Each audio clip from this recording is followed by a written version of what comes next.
What is your name? Where are you from? My name's Craig, my trail name is Noodle, and I'm from what I've been jokingly calling the deep south of the UK, in the countryside of England. Nice. How'd you get Noodle? I was in a round the bend hostel and was playing all the instruments on the wall of instruments, and then someone pointed out that I was doing that, and I said, I love to noodle. And he said, your name should be Noodle. Nice. Awesome. Love it. And you were just playing the ukulele. I was, yeah. Yeah. So, Love to noodle. yeah. So, most of the people on this trail are from, like, right around here, from like, you know, the southern U.S. or the East Coast. You are from all the way across the ocean. Yeah. So, what inspired you to come all the way over here and hike the Appalachian Trail? So it was a therapist that I was having sessions with that suggested to me that it might be a good idea to go for I think he called it a long walk, and because he said that he's an avid walker, and that kind of planted the seed of the idea, and we spoke about potentially doing some different ones well, not together, but like in Europe. And then I started searching for like trails, and then found out that through hikes existed, and then eventually landed on this one because of the community and kind of the culture surrounding it all, really, and like how well connected it is and all of that sort of stuff. That's awesome. It's very, very like old timey. You know, it reminds me of like, you know, doctors in like the 1800s being like, "Oh, go out west to get some air," and Yeah, you know, okay. you'll feel better. But so I'm curious, what did your therapist think that you would get out of this? Why did they tell you? He told me, he said, he kind of just sat back and said, like, Craig, I want to simplify, I want to make things simple for you. I just want to like simplify things. And I think one good way of doing that might be to put a bag on your back and go walk. So it's something that you like. Do you feel like your life was too complicated at home? I guess I have the tendency to have a bit of an anxious disposition, and things can become quite overcomplicated in my own brain. And I guess it was I don't know this, but I'm assuming it's kind of the lifestyle of you wake up each day, you walk, and then you camp, and then you eat. And that's kind of it, and you don't have a lot of options outside of that. Yeah, so is this kind of a break for you? I'm thinking of it more as a transition than a break. Okay. I don't really like the idea of breaks, I don't think. Yeah, I'm with you on that. Like, you think you should stay productive. I mean, I think this is productive. So a break, you might think that's like doing nothing for a little while. Not so much. It's just like a break sort of suggests that you can't, like, you're doing something that needs breaks, where I'd rather be living in such a way where I didn't feel like I needed to take breaks, if that makes sense. Totally. And the word transition makes more sense to me, hearing that, because you don't want to, you know, the thing that you were doing before, you don't want to go back to exactly that. Yeah, exactly. This is, a way, I mean, something you said earlier was about perspective, and it's I think that's what I'm here for, is to try and gain a sense of perspective of like what to do when I come back. Yeah, it's thinking time, right? Yeah. Yeah. So I've asked a lot of people why they're out here, and it's a lot of people need time to think, and this seems like it's one of the best places to do it. So has that been your experience? Do you feel like you're more clear-headed here? The things I noticed, so this is one of my favorite questions to ask other people, is what do you think about when you're walking on your own all day? Yeah. I think that's a super interesting insight into someone. What I mostly think about is where I'm going to resupply and what I'm going to eat when I eat, and then occasionally some like super embarrassing memory comes up of like something that happened like 14 years ago, and like that for a while was like the majority of what I thought about. But what I'm trying to do a lot of is just meditate and breathe and just like focus and not try and think too much. I don't feel like I've solved any problems while I've been out here, or like, you know, come to any conclusions, I guess. Are you hoping to? Are you hoping to solve problems? I mean, I feel like I'm always hoping to solve problems, but... Right, well, yeah, but is that like, you know, is there, you know, doing this hike or going into this hike, you know, was that any part of your goal? Like, did you want to, is there a problem that needs solving that you're, you know, you hope you can figure out while you're out here? Well, again, yeah, it's to gain some perspective of my life and what I'm doing and why I'm doing it. But I don't really think that it will manifest necessarily for me in the way where I'm like, one day I'm walking and I'm like, oh yeah, that's clearly the answer. It'll be more sort of like a long-term, slow adjustment thing, I kind of reckon. I don't know. Yeah, totally. Yeah, that makes sense. Have you found other people have come to conclusions? I think that what you just said is probably, you know, I doubt that most people solve all of their life's problems, you know, with one realization one day. Some might, and good for them, but yeah, I think most problems are too complicated for that. Do you think people will be disappointed when they don't have that realization at some point? Well, perhaps, but on the topic of the AT, if they don't have that realization, I think that people still gain a lot from the trail. Do you feel that way? I feel like it's impossible not to, because you learn that, well, like self-sufficiency, you're carrying everything that you need to survive for however long on your back, and you have to ask people for help. It's like all of these things that just come with, you know, making it as far as this, really, I guess. And it's like we're just over 400 miles in now, aren't we? And it's like you can't get that far without proving to yourself that you can trust yourself, I guess. Yeah, absolutely. And is that, I mean, so building self-respect is something that's happening out here? Yeah, sort of. Yeah, I never really thought about it in terms of self-respect.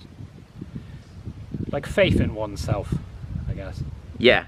There is a better word for it, but I don't know what it is. Yeah. Well, I think faith in oneself is great. And so has that been something that you feel like you've lacked in the past?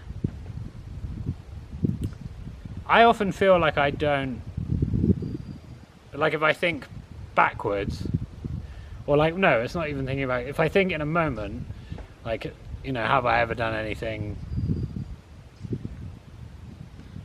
that, like, I don't, it's hard to say really.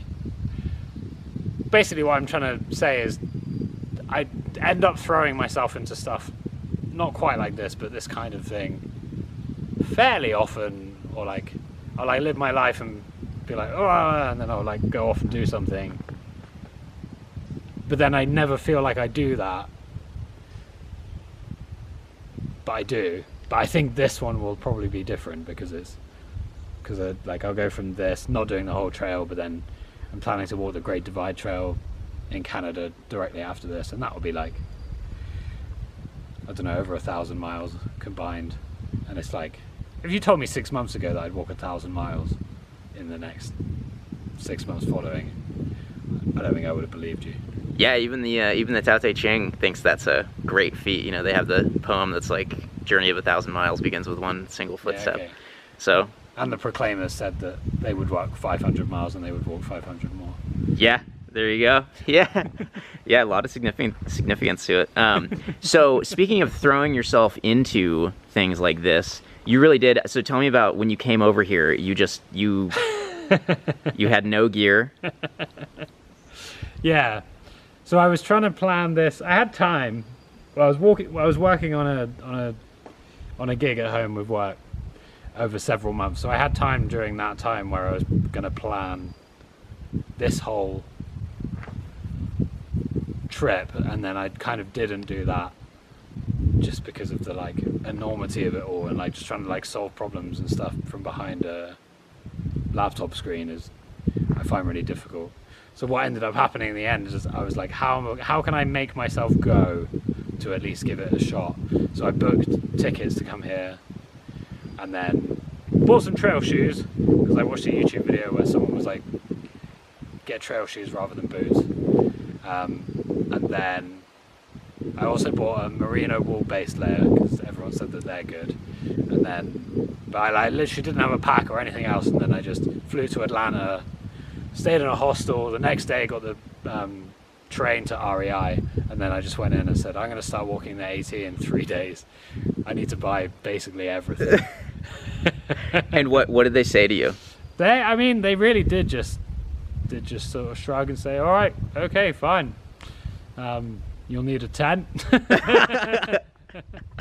And then we just went like one by one. I had like a list of stuff that I felt like I would need from it was actually another YouTube video from the same guy who said the trail shoes. But I tried not to watch any YouTube videos before I came here because I didn't want to get any like preconceptions of what it would be like necessarily. I didn't want to see like footage of the views and the forest and all of that sort of stuff. I wanted that to just happen. And what is it like? What's your experience been? What do you remember from the first 400 miles? Well, I remember at the beginning in Georgia when all the trees were dead, thinking this is the same thing every single day. And then, but now it feels completely different every day. And I'm not sure if that's because it's spring or I'm just noticing the subtle differences. Yeah. What else? What else do you remember? I mean, I remember quite a lot. I'm aware that someone's walking into the shelter now and I'm being interviewed, which I didn't really expect. I'm taking a video of Noodle. Hello. Hello. It's the Holy Ghost. Holy Ghost, God bless all the hikers. Oh, thank you. What, do you mind? No, I Keep don't going. mind. Okay, This is cool. fine. What else have I noticed? Yeah, what stands out?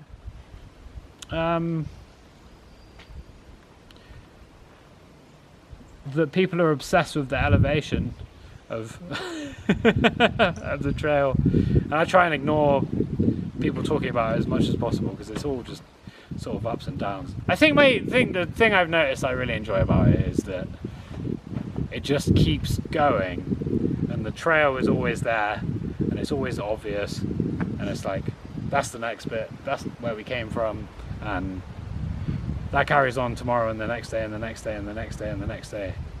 Yeah, and wouldn't it be great if that's how everyday life was? Yeah, I think so. I think there's something in the simplicity. Yeah, clarity. Yeah.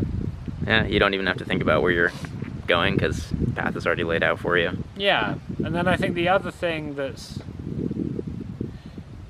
huge about it is almost all the people you meet, you know that they've walked the same miles that you have for the most part, and like been through the same storms for the most part and all of that sort of stuff. So there's like there's an immediate like camaraderie and like shared experience with everybody that you meet, and that's the coolest thing ever. That's probably my favorite thing.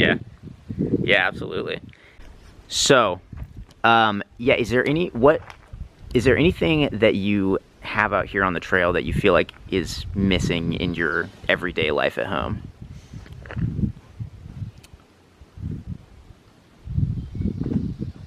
I mean, I think more broadly, like missing from lives rather than my own particular life. And like, again, it is the community is the big one. It's, you know, the concept of like the tramily, where, especially later on, people form, like community is such a human, it's so important to humans, and it's really missing in this strange world that we live in now, because like, I'm not the first person to say it, but it's like, you know, we're more connected than ever and more disconnected than ever, and it's like social media is sort of taken away for the most part from this experience, and you only have the people that are around you and therefore form really strong bonds with those that are around you, where it's like I live in a city in England, and it's great, and there's so much good stuff there, and an amazing music scene, and like a great network of friends and all of that other stuff. But there's just 101 things that you need to be thinking about all of the time.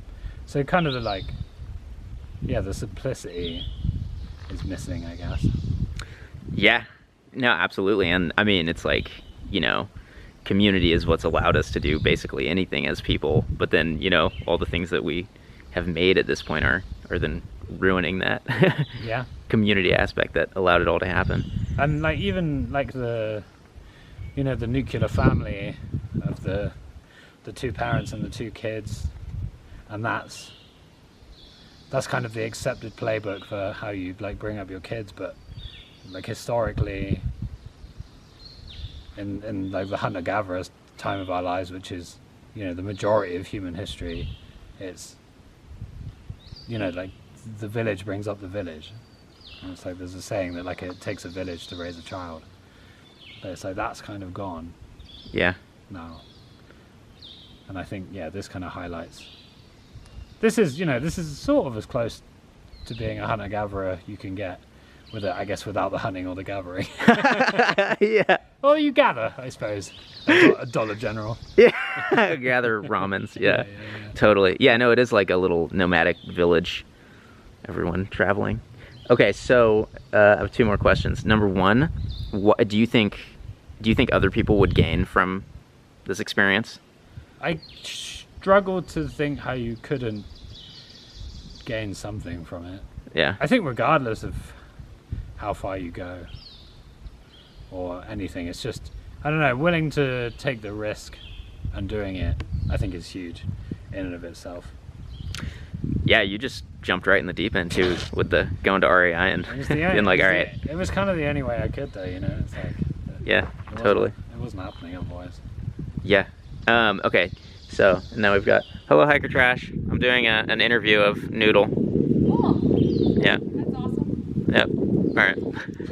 All right. And now you can hear his answer to the biggest question of all. The final question. The final question. What is the meaning of life, Noodle? 42. Hitchhiker's Guide to the Galaxy. Hitchhiker's Guide. Okay, I approve.